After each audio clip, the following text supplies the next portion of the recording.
여러분은 여행을 왜 가시나요? 아마 각자가 떠나는 이유는 다 다르실 것 같은데요. 저는 여행에서 만나는 새로운 환경들, 또는 새로운 사람들, 새로운 먹거리들을 통해서 많은 것들을 새롭게 느끼고, 보고, 배우고, 그리고 힘을 얻어서 일상생활로 돌아왔을 때에 더 나은 삶, 더 행복한 삶을 살고자 하기 때문에 가는 것 같습니다. 얼마 전에 저희 딩구딩구 공작소에 사는 여인네 남정네에서 아이러니스트라는 책을 소개했던 적이 있습니다. 유영만 교수님께서 12명의 철학자들에 대한 이야기를 모아놓은 책이었는데요. 그 책에 존 두이라는 교육학자가 나옵니다. 존 두이는 질성적 사고라는 개념을 제시했어요.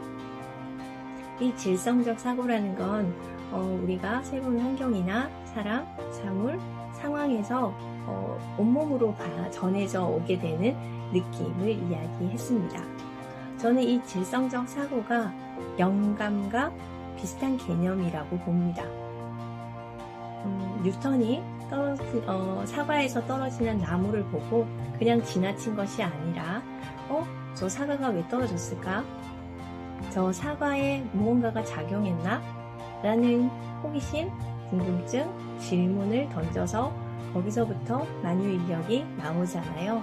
그런 것처럼 어떤 것을 보고 우리가 느끼게 되는, 말로 표현할 수는 없지만 느끼게 되는 그런 통찰이라든지 깨달음을 영감이라고 할 수 있을 것 같습니다.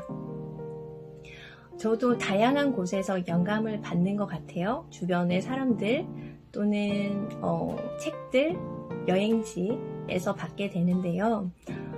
가장 가까운 곳에 있는 제 주변의 사람들 중에서 이야기를 한다면 함께 있는 선생님들이 아닐까 싶습니다.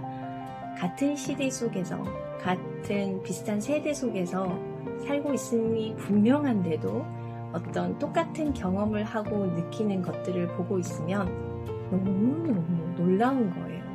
와, 저렇게 생각할 수 있구나. 저런 느낌을 받으시는구나. 야, 이렇게 생각하시는구나. 너무너무 큰 깨달음을 받습니다. 아마 여러분들도 여러분 주변에 그런 느낌을 주시는 분들이 많을 거예요. 단지 우리는 그런 느낌에 영감이라는 단어를 붙이지 않을 뿐이죠. 참 고마우신 분들인 것 같습니다. 오늘 6월의 마지막 즈음에서 비가 많이 오는데 오늘 여러분들도 주변에서 좋은 영향들 많이 받으시고 행복한 하루 되시기 바랍니다. 영감을 받는다는 것은 쉽게 말해서 뭔가를 하다가 무아지경의 상태에 이르는 것을 말하는 것 같아요. 음악을 듣다가, 영화나 드라마를 보다가, 아름다운 광경을 보다가, 책을 읽다가 감정의 동화가 일어나죠. 다른 사람의 이야기를 듣다가 나의 마음을 읽어주는 누군가를 인식할 때, 다른 사람의 마음이 읽혀질 때 초능력자가 된 듯한 묘한 감정이 들기도 해요. 일을 할 때도 영감을 받을 때가 있어요. 전 강의를 할 때 경험을 하게 되는데 완전 몰입된 상태가 그런 상태가 되죠. 그럼 그분이 오셨다고 느껴요. 영감을 받는다는 건 정말 좋은 경험인 것 같아요. 하고 싶은 일을 할 때 보너스 같은 느낌이에요. 여러분도 여러분의 일에서 영감의 보너스를 받으시길 바랍니다. 감사합니다. 이번 키워드는 영감을 받는 이라는 키워드입니다. 우리가 일상적으로 영감을 받았다 혹은 영감을 얻었다, 때로는 영감을 주었다 이런 표현들을 쓰는데요. 그건 어떤 특정한 일을 하는 데 있어서 새로운 가치 혹은 좀 놀라운 혹은 멋진 무언가를 떠올렸을 때, 만들어냈을 때 이제 그런 표현들을 쓰는데요.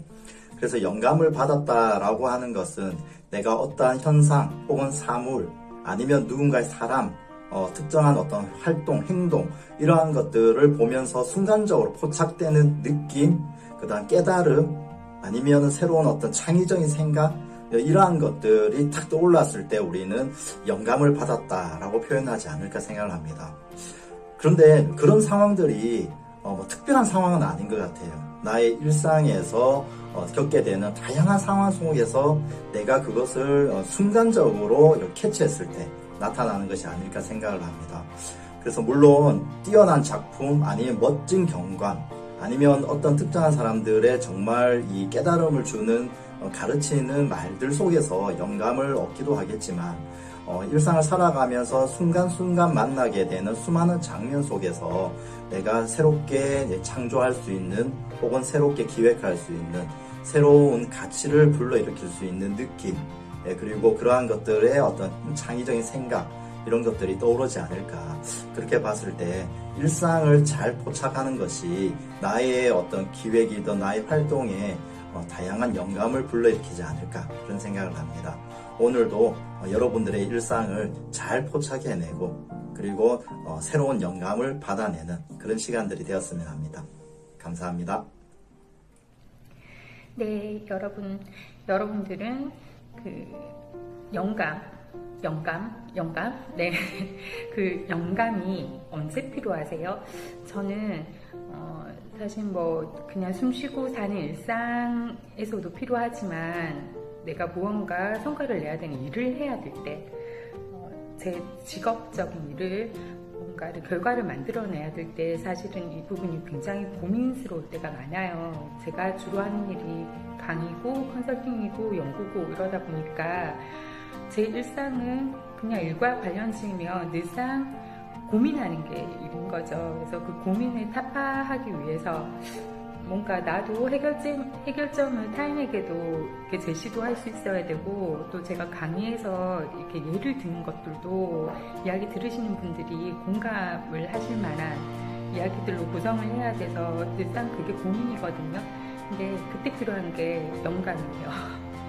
그런데 그 영감은 저는 그렇게 생각하는 것 같아요. 제가 무언가를 찾아내야 되겠다라는 생각을 집요하게 하고 있다라면 그 순간 제 주변에 있는 모든 것들이 저한테 영감을 주는 요소로 바뀌는 것 같다라는 경험을 많이 해요. 그래서 그냥 제가 TV 드라마 보는 거 좋아하는데요. 이렇게 집에서 쉴 때 드라마 보면서 이렇게 멍하니 앉아 있는 건 저에게 또 휴식을 주는 시간이기도 하지만 제가 무언가를 해결해야 되는 문제를 안고 있다라고 하면 그 드라마 속에 나오는 주인공의 모습 그리고 주인공들이 나누는 대화 그리고 그 프로그램이 운영되고 있는 기획 자체가 눈에 들어오더라고요. 그래서 저는 영감을 받는 그 제일 중요한 영감을 찾아내는 그 제일 중요한 힘은 결국은 제가 그 문제에 대해서 제 고민에 대해서 얼마나 집요하게 생각하고 있느냐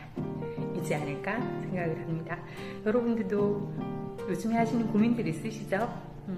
그러면 그걸 타파하기 위한 또는 그 고민을 조금 더 즐겁게 즐기기 위한 영감, 기승전 나의 고민으로 한번 연결 지어 보시는 건 어떨까요? 영감을 받은 정연이 말씀드렸습니다. 다음에 봬요. 안녕.